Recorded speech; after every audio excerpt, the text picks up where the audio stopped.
प्राचीन सभ्यताएं अपने समय की कहानियां हमारे लिए छोड़ गई हैं। ये कहानियां जमीन के नीचे दफन अवशेषों में छिपी हैं। हम इन अवशेषों को देखकर उनके जीवन का कुछ अंश समझ सकते हैं, मगर कई रहस्य आज भी अनसुलझे हैं। उन रहस्यों में एक अद्भुत बर्तन है जो पुरातन इतिहास के कई सवालों को फिर से जीवित करता है। साल 1930, जब पुरातत्वविदों की एक टीम इराक के एक पुराने स्थान की खुदाई कर रही थी, तभी उन्होंने एक गुफा में एक अनोखा बर्तन खोज निकाला। यह बर्तन साधारण नहीं था। इसकी बनावट और सामग्री ने वैज्ञानिकों को चौंका दिया। बर्तन की संरचना और उसके निर्माण की तकनीक उस समय ज्ञात सभ्यताओं से बिल्कुल भिन्न थी। इसका उद्देश्य क्या था, कौन सी सभ्यता इससे जुड़ी थी, यह आज भी एक रहस्य बना हुआ है।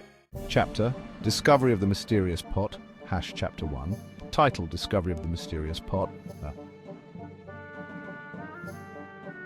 Chapter Discovery of the Mysterious Pot, Chapter 1. यह बर्तन इराक के सुदूर इलाके में सुमेरियन सभ्यता के खंडहरों के पास खोजा गया था। जहां आज सुमेरियन सभ्यता के अवशेष मिलते हैं, वहीं यह बर्तन बाकी चीजों से अलग था। इसका आकार और बनावट ऐसी थी कि वैज्ञानिकों ने इसे किसी प्राचीन धार्मिक अनुष्ठान का हिस्सा माना। इस बर्तन पर कई प्रतीक खुदे हुए थे। ये प्रतीक सामान्य भाषा से मेल नहीं खाते थे।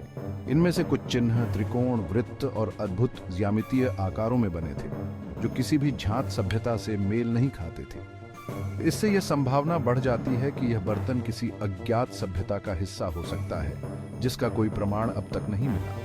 कुछ इतिहासकारों का मानना है कि यह बर्तन किसी खास अनुष्ठान में प्रयोग किया जाता था। शायद यह पूजा के दौरान दिव्य शक्तियों का आह्वान करने का साधन था। लेकिन सवाल यह उठता है कि इस बर्तन का प्रयोग किसने और क्यों किया होगा। क्या इसके पीछे कोई दैवीय शक्ति छुपी हुई थी, या यह केवल किसी विशेष अनुष्ठान का हिस्सा था? Chapter The Strange and Mysterious Features of the Pot, Chapter 2. Title The Strange and Mysterious Features of the Pot. Chapter The Strange and Mysterious Features of the Pot, Chapter 2. जब इस बर्तन की गहन जांच शुरू हुई तो और भी अनोखे तथ्य सामने आए। सबसे पहले इसकी सामग्री को ध्यान से देखा गया। यह केवल मिट्टी से नहीं बना था। बर्तन में एक दुर्लभ धातु का अंश मिला, जो प्राकृतिक तत्वों से अलग था। यह धातु इतनी दुर्लभ थी कि वैज्ञानिक इसका नाम भी नहीं पहचान सके। इसके बारे में कई सिद्धांत उठे। क्या यह किसी अज्ञात स्रोत से ली गई धातु थी? क्या यह धातु इस बर्तन को अनोखी शक्तियां प्रदान करती थी? जब वैज्ञानिकों ने इस पर विशेष प्रकार की ध्वनियां डाली, तो बर्तन ने रहस्यमयी गूंज उत्पन्न की। यह गूंज किसी प्राचीन यंत्र की तरह प्रतीत हो रही थी, जो शायद इस बर्तन के अदृश्य शक्तियों के साथ संबंध को दर्शाती थी। कुछ विशेषज्ञ मानते हैं कि यह बर्तन सिर्फ साधारण बर्तन नहीं, बल्कि किसी प्रकार के ऊर्जा संचयन यंत्र का हिस्सा हो सकता था। क्या यह यंत्र खोई हुई सभ्यता द्वारा प्रयोग किया गया था, या किसी दूसरी दुनिया से जुड़ा था? लोक कथाओं में इस बर्तन का इस्तेमाल प्राचीन पुरोहितों द्वारा दिव्य शक्तियों से जुड़ने के लिए किया जाता था। इस बर्तन का प्रयोग किसी अनुष्ठान के दौरान ऊर्जा के स्रोत को नियंत्रित करने के लिए किया जा सकता था। क्या इस बर्तन के माध्यम से वे लोग प्रकृति की ताकतों को वश में करने की कोशिश कर रहे थे? Chapter Theories and Legends, Chapter 3. Title Theories and Legends. Chapter Theories and Legends, Chapter 3. इतिहासकार और पुरातत्वविदों ने इस बर्तन के बारे में कई सिद्धांत दिए हैं।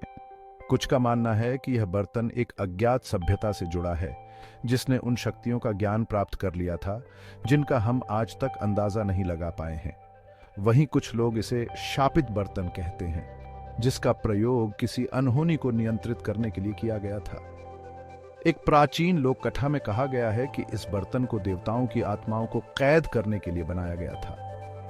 ये आत्माएं इतनी शक्तिशाली थीं कि उन्हें इंसानों से छिपाकर रखा गया था। किंवदंतियां बताती हैं कि जो कोई इस बर्तन का गलत इस्तेमाल करता था, उसे भयंकर परिणामों का सामना करना पड़ता था। क्या यह बर्तन वास्तव में शापित था, या यह केवल लोगों के भय और अंधविश्वास का नतीजा था?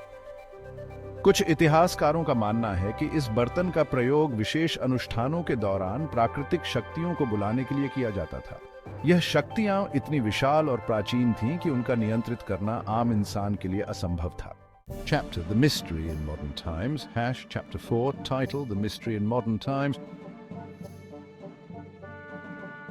Chapter The Mystery in Modern Times, Chapter 4. आज यह बर्तन दुनिया भर के संग्रहालयों में प्रदर्शित किया जाता है और इसके रहस्य ने दुनिया भर के शोधकर्ताओं को वर्षों से अपनी ओर आकर्षित किया है। आधुनिक तकनीकों के माध्यम से इसके बारे में कई जांच की गई, परंतु यह रहस्य अब भी बना हुआ है कि यह बर्तन आखिर किस उद्देश्य के लिए इस्तेमाल किया गया था। जब वैज्ञानिकों ने इसका गहन स्कैन किया तो इसके अंदर कुछ अज्ञात संरचनाएं पाई। इनमें ऐसे छेद और खाली स्थान थे जो एक साधारण बर्तन में नहीं होते। इन संरचनाओं के आधार पर कई लोग मानते हैं कि यह बर्तन किसी जटिल यंत्र का हिस्सा था जिसे हम आज की तकनीक से भी समझ नहीं सकते। यह सवाल अभी भी बना हुआ है, क्या यह प्राचीन तकनीक का हिस्सा था या यह केवल एक सजावटी वस्तु थी। Chapter The Unsolved Mystery, Chapter 5, titled The Unsolved Mystery. Chapter the unsolved mystery chapter 5। हजारों साल पुराने इस बर्तन के रहस्य ने दुनिया भर के वैज्ञानिकों और इतिहासकारों को चकित कर रखा है। हम जितना इसके बारे में जानने की कोशिश करते हैं उतना ही यह बर्तन हमें और गहरे सवालों में उलझा देता है। क्या यह बर्तन सिर्फ एक धार्मिक प्रतीक था या फिर इसके भीतर कुछ अद्भुत और अज्ञात शक्तियां छिपी हुई थी? आज तक इसका उत्तर किसी के पास नहीं है। शायद हम इस रहस्य का उत्तर कभी न जान पाए, लेकिन एक बात तो तय है, यह बर्तन हमें हमेशा यह याद दिलाता रहेगा कि हमारा अतीत कितना रहस्यमय और अद्भुत हो सकता है, और जितने रहस्य हमारे अतीत में छिपे हैं वे आज भी हमारे सवालों का इंतजार कर रहे हैं। आपका धन्यवाद। अगर आपको यह वीडियो पसंद आया हो तो इसे लाइक करें और हमारे चैनल को सब्सक्राइब करें। इस बर्तन के बारे में आप क्या सोचते हैं? क्या यह कोई प्राचीन तकनीक का हिस्सा था या किसी और दुनिया से जुड़ा हुआ रहस्य? अपने विचार हमें कमेंट्स में बताएं और हमारे साथ इस अद्भुत यात्रा में जुड़ें।